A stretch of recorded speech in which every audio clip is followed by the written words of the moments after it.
Tribe's first podcast.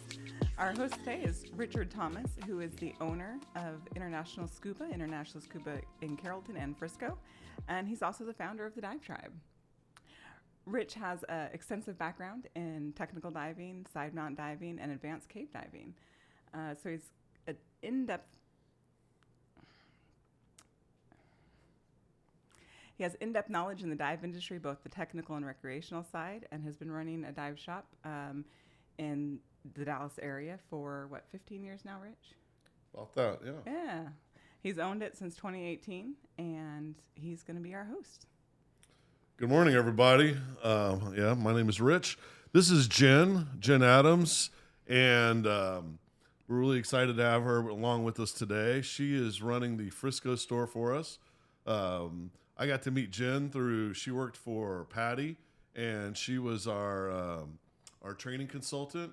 And if you ever call PADI and you play roulette just to get whoever you get to help you, you had a good chance of getting Jen.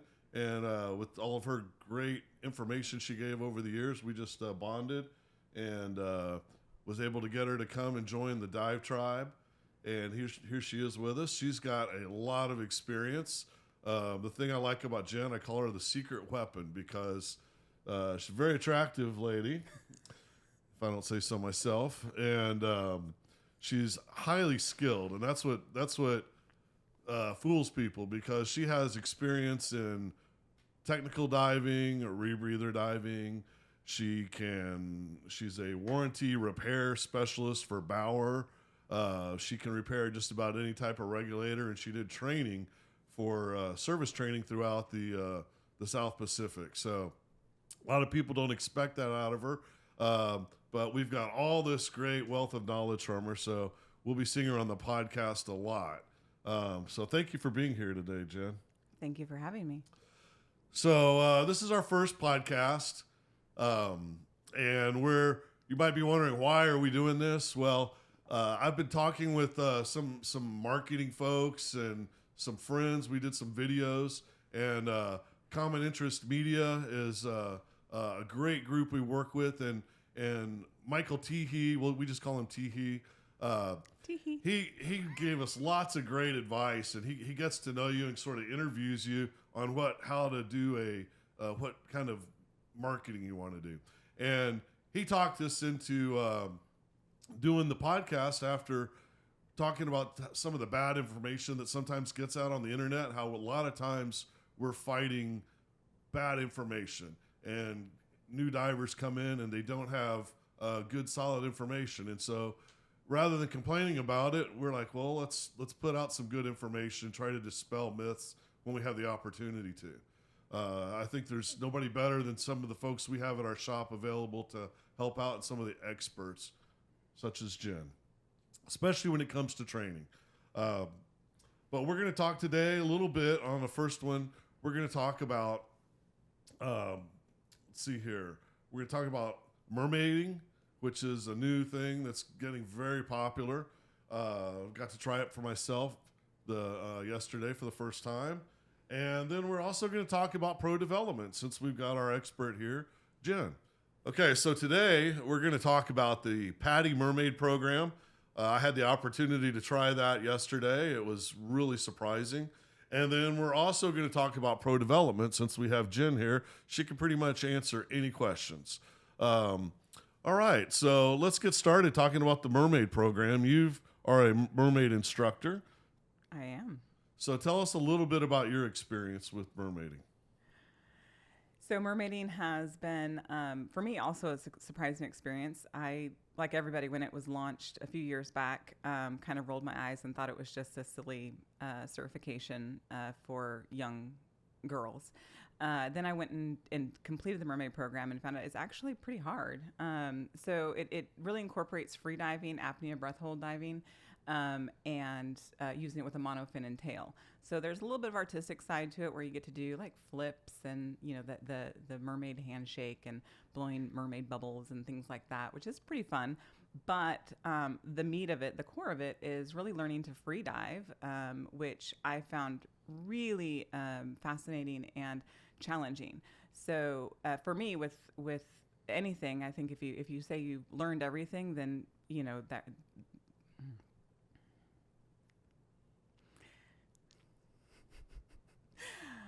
I believe in continuing to always learn something new, because if you stop learning, you might as well just kind of stop living at that point.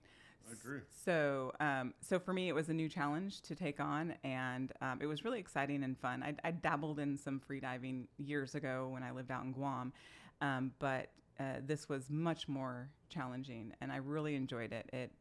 It takes some body movements that you're not necessarily used to.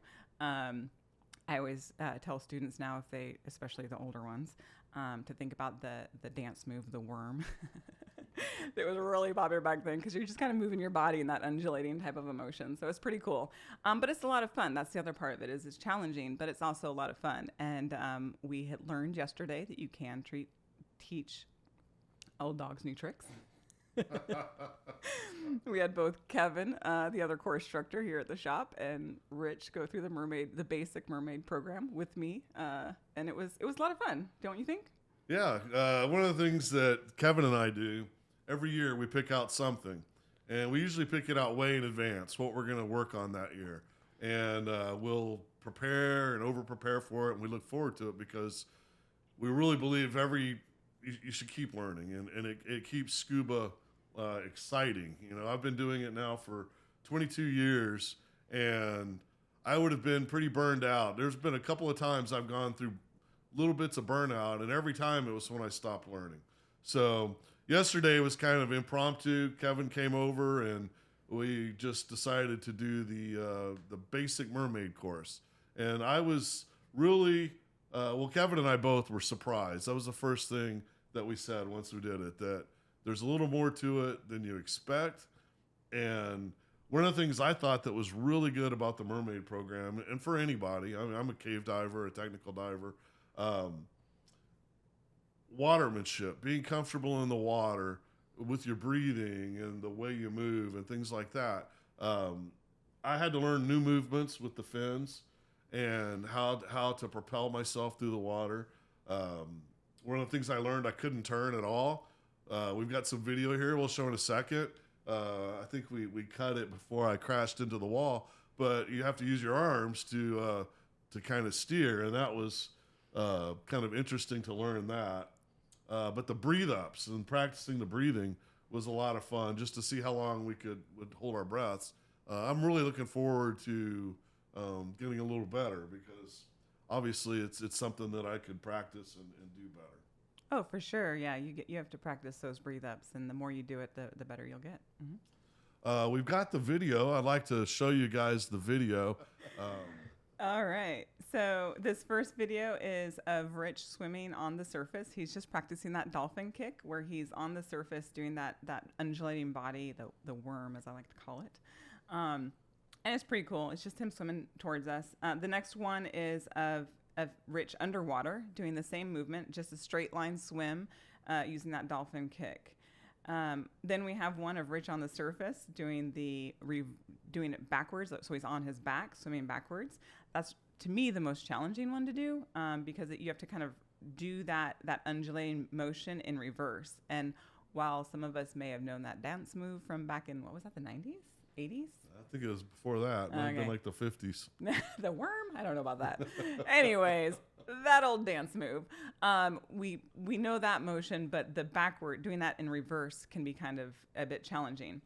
The next one we have is a video of Kevin, and he is practicing his breathe up, and then he's ready to do his duck dive, where he dives straight down in the water when he removes that snorkel from his mouth. And then he's swimming sort of through the water towards the end of the pool before he surfaces and does his breathing. So our last video we have is of Rich doing the same thing, that duck dive. As he is a little bit more comfortable, he puts his hand behind his back to start that swim. So it's pretty cool. We just spent a few hours, what was that, about 3 hours in the pool, kind of practicing the different skills and learning them. And they also did some buddy skills where they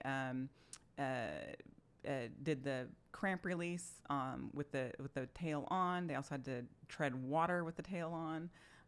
It was a lot of fun. What do you think? Yeah, why don't you tell them a little bit about how we do a breathe up, because I thought that was one of the really useful skills.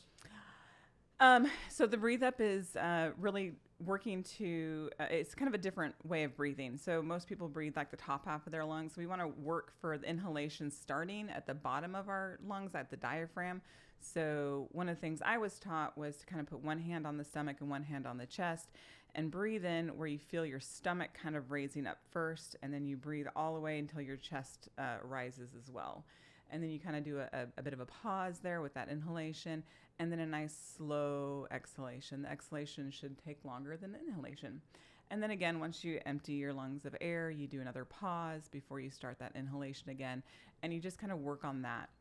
And you breathe like that for a couple minutes just to kind of uh, fill your body with oxygen and prepare for that first breath hold.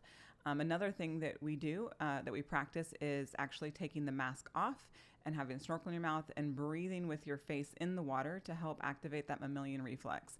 That's where it kind of brings the oxygen to your core, away from your appendages, and it helps you to prepare your body better for that breath hold dive, so that you can do it a little bit longer. So it's pretty cool. I noticed with the mask off, you would think it would be a little bit more uncomfortable, but after a couple of cycles of the breathing, you get very, very relaxed. Everything just kind of slows down and made it very easy to hold my. Now, when we're doing the breath holds, you never want to do these alone. You always want to have somebody there with you, because holding your breath that long, your body you could black out.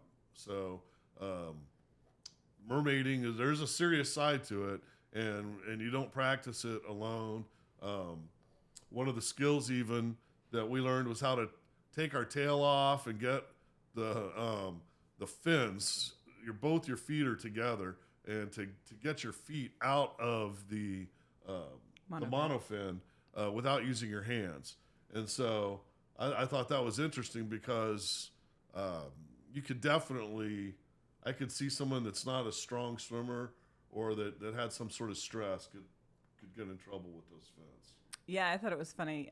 Yesterday, Kevin, who is a very experienced diver, I think he's one of the first divers ever. Sorry. Anyways, he's very experienced. He's been doing it a long time. But the first thing he said was, "Oh my gosh, I can see how somebody could drown doing this." He said it like at least 20 times yesterday, because he's super comfortable in the water, but he was not prepared for the difficulty of, having your legs kind of together and swimming that way. And, he's a pretty buoyant guy, but even with that, he felt like it could definitely be something that could be dangerous if he did it by himself. Yeah, I know Kevin and I both came into it thinking this is for like little girls' birthday parties and things like that. But after practicing some of the skills now, I can see that there is definitely validity to it as far as watermanship skills. And we learned something great.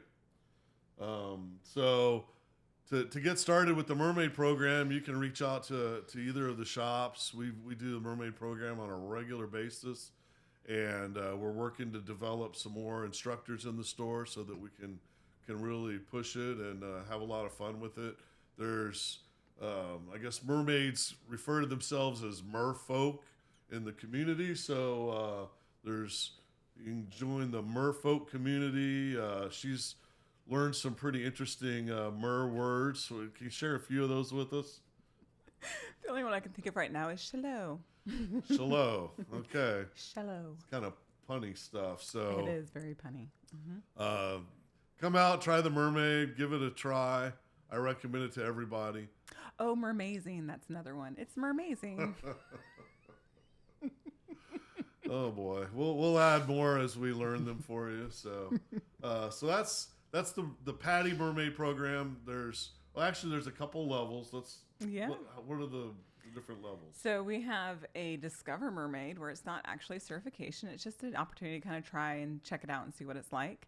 Then we have the Basic Mermaid, which is what Rich and Kevin did, which is a little bit of safety and swimming both underwater and on the surface. And then the next level is Mermaid, where you get more into some skills, where you get to do flips and turns and blow mermaid bubbles or mermaid kisses. Then you get into the advanced where you actually do that in an open water environment, and you're pulling mermaids up from depth, as simulating blackout. So it's kind of cool. It's Rescue for mermaids. It is rescue for mermaids. There's definitely some rescue skills there. But it's a lot of fun, and you get to work both as a mermaid and a safety. So you get to fine tune both sides of that. So everything we do over and over, and you get to work on both sides of each skill. So it's pretty fun. So you always have a safety diver, which is a diver that's just in regular fins.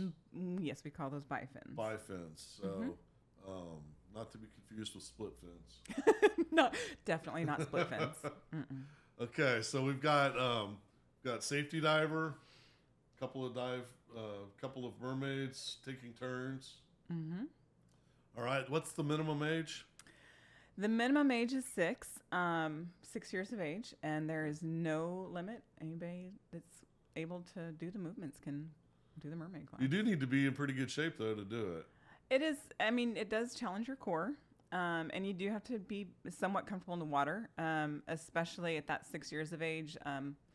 I wouldn't say that every 6-year-old could do it, because they do have to have a certain level of comfort in the water and ability to maintain themselves. And it can be a little bit challenging.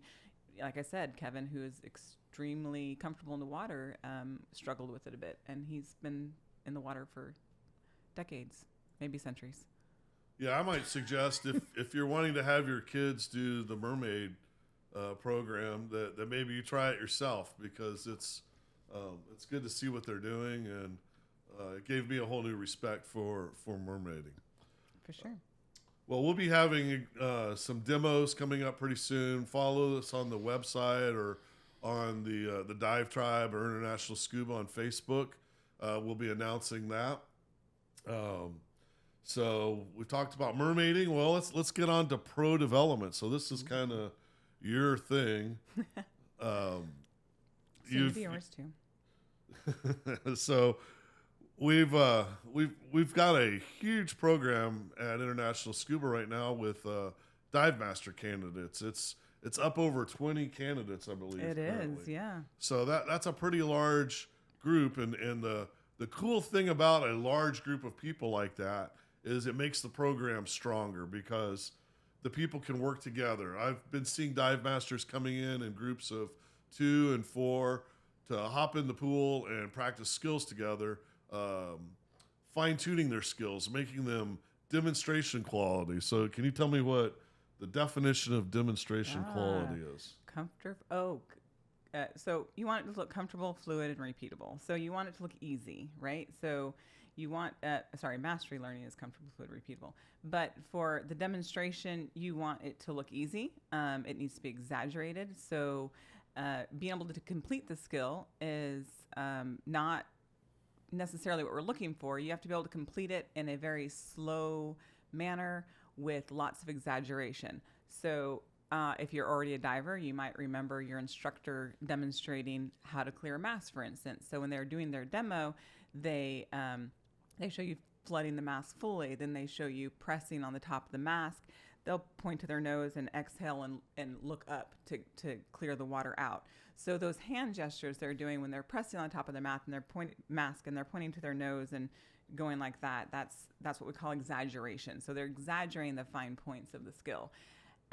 So like you said, it's great. We have, I've been in dive shops in various places throughout the country, and usually there's a handful, maybe 4 or 5 dive master candidates at once.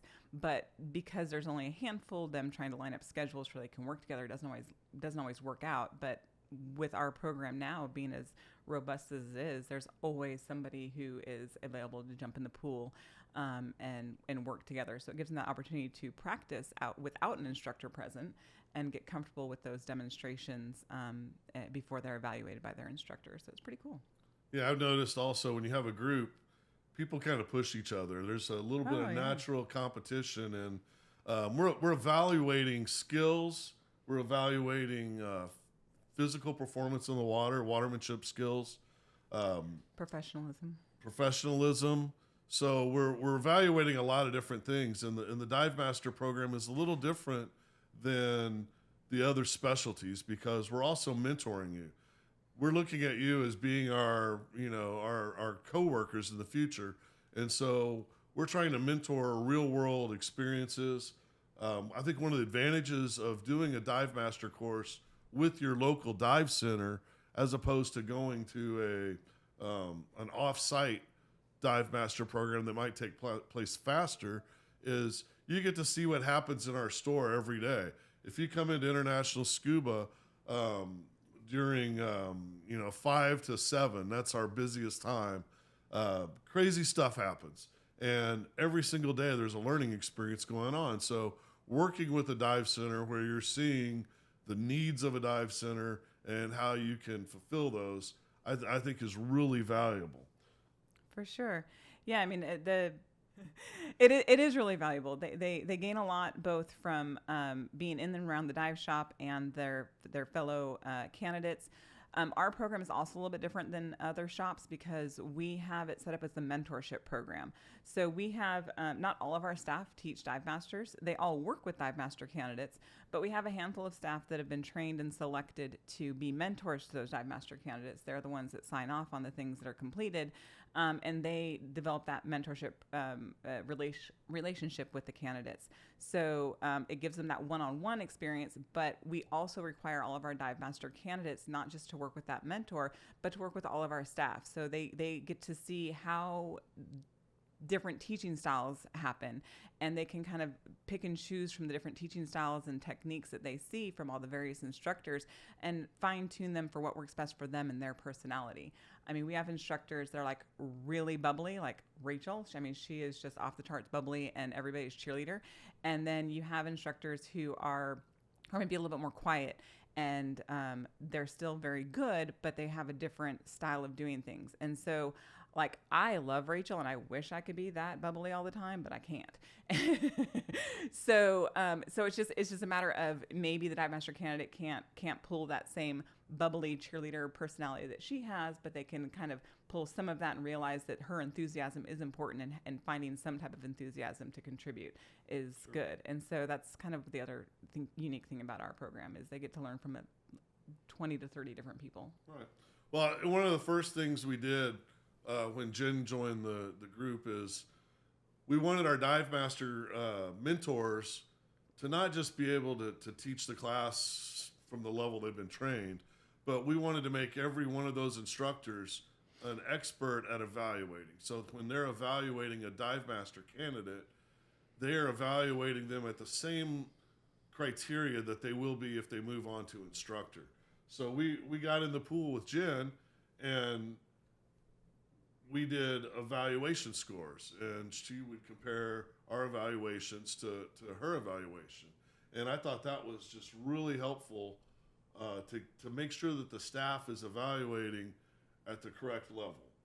Yes, we want all of our candidates to be at the same level when they complete, instead of it being varied based on which instructor they happen to do their stuff with. We wanted everybody kind of doing a uniform evaluation so that they're all at the same level and ready to start that instructor course if that's where they want to go.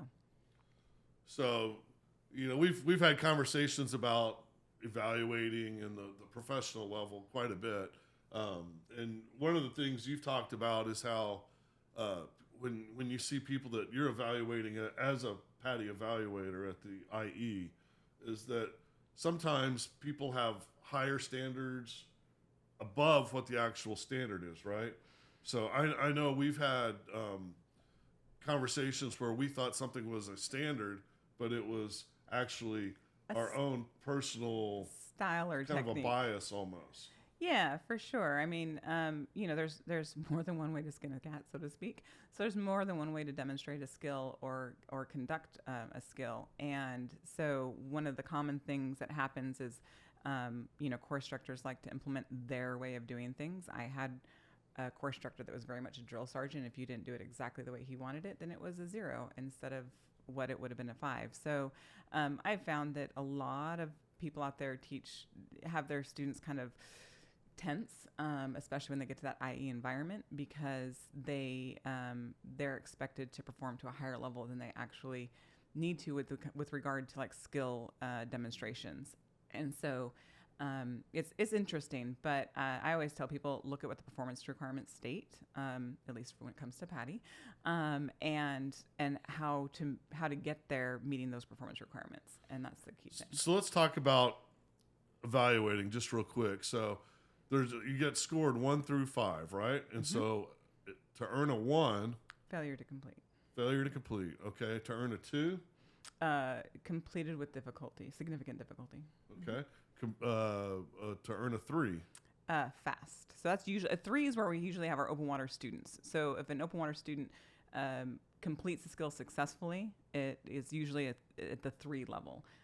So they did it, comfortable, fluid, repeatable, but it was fast. right. One of my favorite things is seeing a new dive master candidate come in that has really strong skills, and they will do the skill mask clearing. We talk about that because it's one we do all the time, and they do it so fast that you can't even tell that they ever filled their mask and cleared it because they're really good divers. But that's not what we're trying to do right here. When you're doing a demonstration, you need to think that you're trying to teach it to someone that's not quite getting the concept, and so you're going to have to break it down into these smaller steps and make it really slow. Critical attributes. Critical attributes. There you go. I tell candidates that if you're going slow, go slower. Or if you think you're going slow, go slower. Yeah, and one of the things that helped me was someone told me to say each critical attribute as I was going through it. The students can't hear it, but by speaking as I'm doing the skills, it slows me down and makes them more crisp and definitive. So it's funny that you say that because I did the same thing. When I was going through my dive master and IDC, I talked myself through them. So I started out in the bathroom in a mirror and just kind of talking through, doing the hand signals. We called it Vanna Whiting the skill. But we would go through, and I would go through and just talk out loud. And that's how I kind of learned to do my demonstrations because, again, my instructor was that drill sergeant guy. It would do his way or it was a 0 or a 1. And so I did this over and over and over. And then I became an instructor. I passed the IE.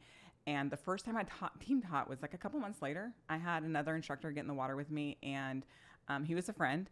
And I'm going through, and I was the lead instructor, so I was demonstrating the skills. And I'm looking underwater. I keep seeing him kind of look at me like, like puzzled, and I didn't know what he was doing. I was like, whatever. We got done with the pool session. The students left, and he came over to me. He's like, hey, Jen. I'm like, yeah. He's like, what the heck were you saying underwater? And I was like, what?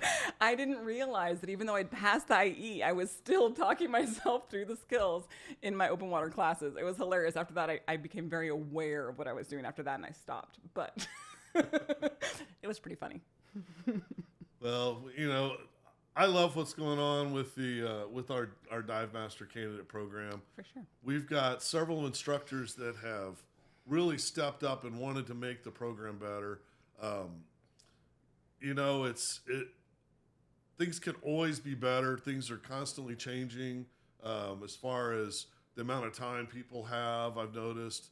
I really like how a couple of our instructors have Troy Smith and Bill Sturm are two I think of right off the bat that they've really taken it upon themselves to try to create a better program. They're always coming to us with ideas. And it's kind of fun because it's a living program. It gets better. I think we keep turning out better and better professionals each time we make some changes. That's our Dive Master program. That's the introductory to the professional ranks. The next step would be starting the instructor development, and the first level is AI, correct? Yes, it is. Most of the time we're doing what we call the instructor development course. So it's AI and OWSI, open water scuba instructor, mixed into one. We can do the AI separately, but most people choose to go to the whole thing.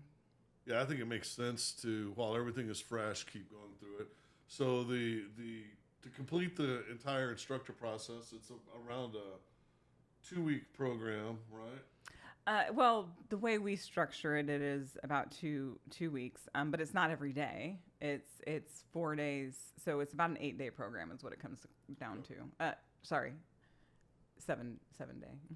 And one of the things that we're doing in the middle is we're introducing some specialties to instructors so that when you're able to teach, you'll be able to make your money back quicker by being able to teach specialties, because you'll have your students, they're going to want to learn things like, well, the most popular is what, nitrox? Nitrox is the most popular specialty. Really useful specialty. Peak performance buoyancy comes along with being an instructor.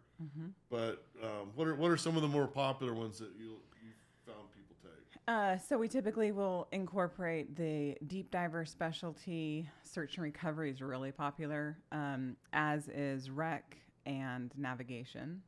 So those specialties, so nitrox, rec, search and recovery, navigation, and deep are probably the most popular specialties. But between Kevin and I don't think there's a specialty that we can't teach for the instructor level. Okay. I don't think. Could be wrong.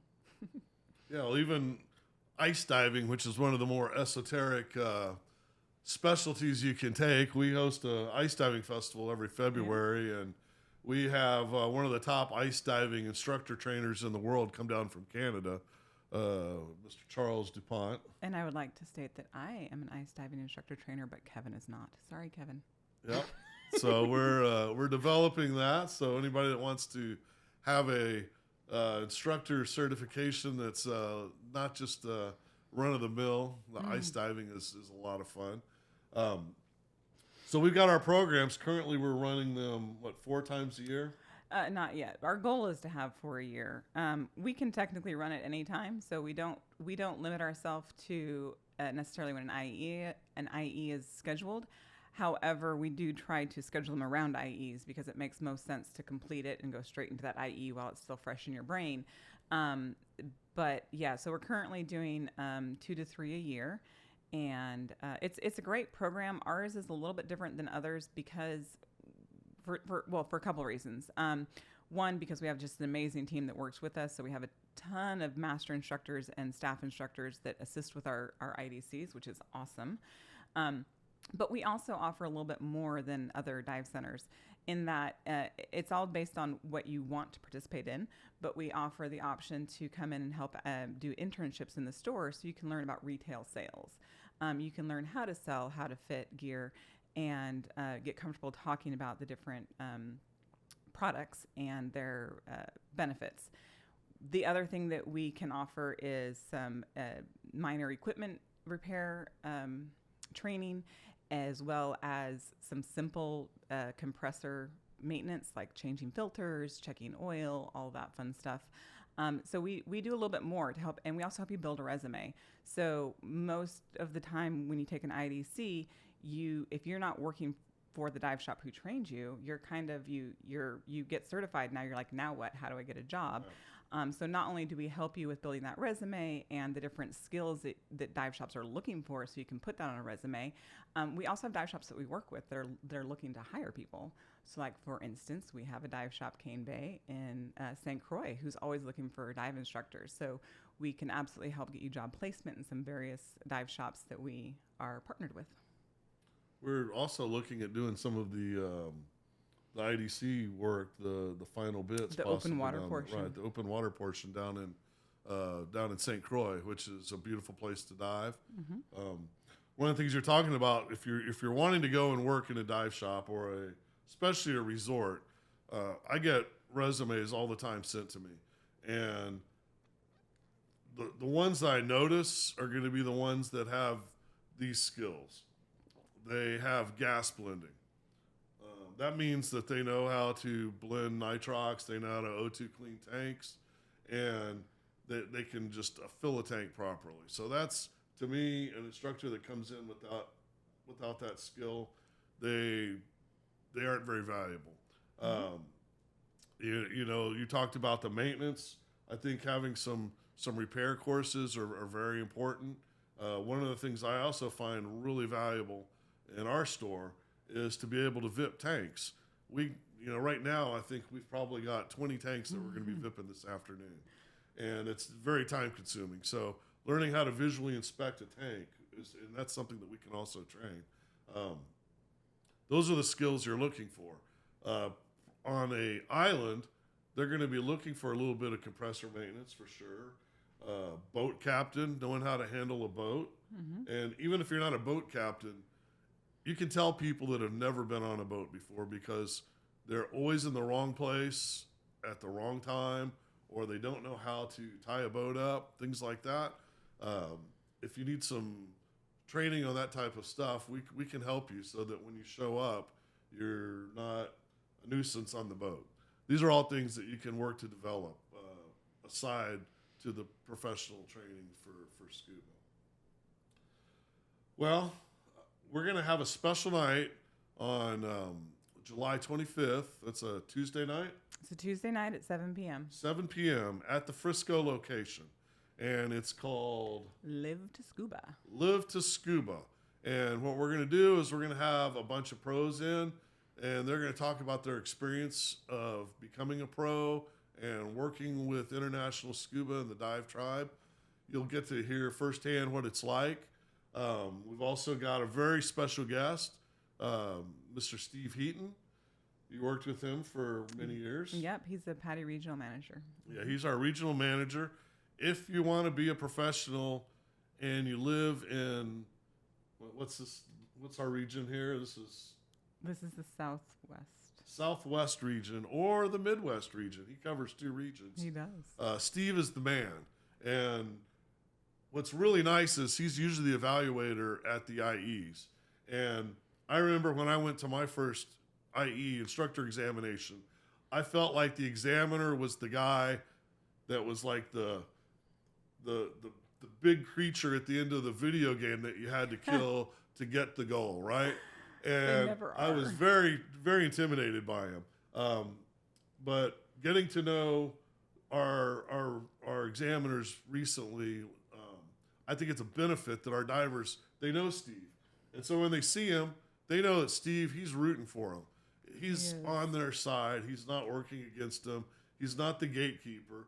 He's making sure that we keep the quality up. He is. And it's great to have that relationship with him. And you definitely, if you're hanging around our shop, Steve is in our shop on a regular basis. How many times a year? Maybe I don't know. 5 or 6 times a year at least. Something like that. He has a big region, and Dallas has a lot of shops, so he stops by. So it just helps with the jitters when you're at the IE. But the 25th would be a great night for you to come in. You can meet Steve. You can meet our staff if you don't know them already. You can hear stories. We're going to have specials for people that sign up that night. So these are specials that are only going to happen that night. When you hear about them from other people, don't call us up and ask us to run that special. It's in person that night, specials for dive master candidates and instructor candidates. We'll probably run some specials for instructors that want to do some additional training also. We'll be doing some Con Ed training. And it's just going to be a good time to hear a little bit more about how the scuba world works. So yeah, it's not just for people that are ready to go to the pro level. You can learn the different avenues that you have in scuba diving. So, you can see pathways to becoming a master scuba diver or a dive master. And we're just going to talk about all the different levels of training and how you can get to where you want to be in scuba and you can live the dream of scuba. Definitely. I've often met doctors, lawyers, people with jobs that to me seem very desirable, and they'll tell me, wow, you're really lucky to be able to do what you love every day. And that's true. I mean, today I'm not wearing shoes here on TV. You can't see it, but I've got my shorts on. I work with people I care about. People come in, they're having transformative experiences pretty much every single day. So I can see why there's people thinking about, boy, I wish I was doing this every day. And if you're sitting in your cubicle right now at lunch and you're just trying to get your scuba fix to get you through the rest of the day, You're the person that needs to come out. I mean, we're speaking to you. We want to be able to give you that quality of life. We have a lot of folks that have had great careers, and they didn't want to just retire and not know what time of day it is anymore, eat lunch at 4 p.m. They want to stay active. And so some of our best instructors are retired professionals that are coming in and living their dream of being a scuba instructor. And you can do that too. So Thursday night, 7 p.m. Frisco. I think that's pretty much everything we've got. We talked about mermaiding, and Jen's the go-to person for mermaiding currently at International Scuba. We talked about our professional development. This is our first podcast. We'd like to thank Michael Teehee with Common Interest Media, which I love the name. He really, you can tell he cares about people, and he's the one that kind of inspired us to do this. We have no idea what we're doing, but we're having fun with it. I'm hoping that people will give us ideas on on misconceptions or things they want more information about, and that'll help us create a podcast that's useful to you. So make sure you reach out.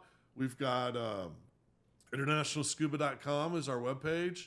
You can look up the IS Dive Tribe on Facebook, International Scuba on Instagram.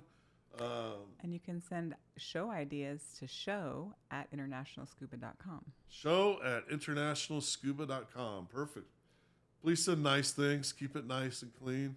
I know we're a little nervous our first time. We're having fun though, and hopefully we'll get it a little bit better and smoother each time. We'd like to thank Kevin for doing his mermaid with us and allowing us to use some of the footage. Not everybody is willing to put a tail on and swim around, so that was fun. And we look forward to seeing you next time. Thanks a lot, everybody.